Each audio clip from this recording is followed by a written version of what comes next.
So we're doing this series, What's at Stake, this week, as we count down to the midterm elections and look at the key issues that are going to affect your pocketbook and the future of the economic and financial policies in this country. So we started off with the big question of what's next for the financial sector. The heavy lifting of financial reform has been done, that two-year process over with, but now we've got to figure out that 2,300-page bill. There's going to be tweaking. There is going to be changing.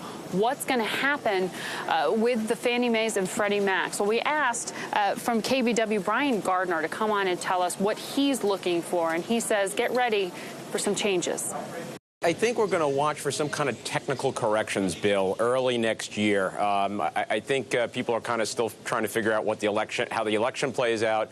But next year we're going to go in, and we don't even know what these issues are just yet. But there are areas where the regulators won't be able to figure it out, some specific area where the regulators can't figure it out, and Congress is going to have to come in and kind of rewrite and tweak the actual language of Dodd-Frank. And that opens the door to some bigger changes. But I think it's unlikely that big changes are around the corner. I think the biggest change that people should watch for is on the consumer protection side.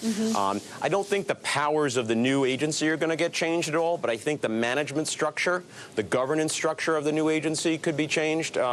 The director, Elizabeth Warren's not the director yet, but whoever that director will be, has very broad powers and is a sole leader of the agency, unlike the SEC, the CFTC, which are run by commissions. I think Republicans would really like to go back, open that up, and make it into a commission so you have a check on the head of that agency. It'll be interesting to see who that head ends up being. Who's going to be the head of the banking committee?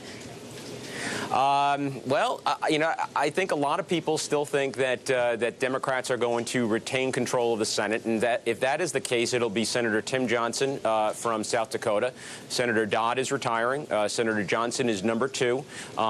Very interesting because he is probably among the 2 or 3 most conservative, most business-friendly Democrats in the Senate, and he didn't have a large role to play in Dodd-Frank. He kept his stuff behind the scenes. But he would, I think he would be welcome from the industry.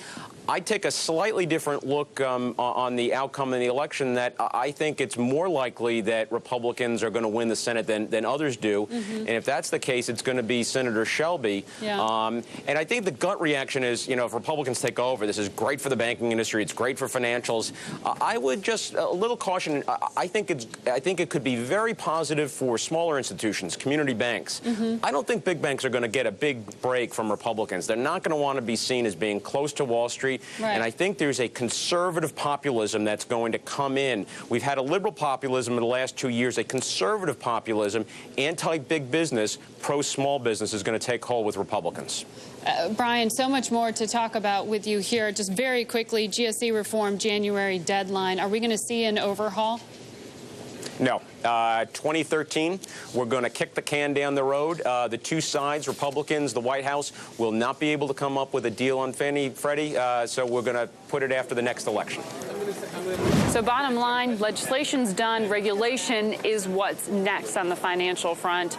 And Gardner, obviously, a little bit pessimistic about what to expect from the mortgage sector. But meantime, watch our next InBiz on the go, What's at Stake, because we're going to look at energy policy. We just saw the worst environmental disaster that this country has ever really experienced with that Gulf of Mexico oil spill and BP.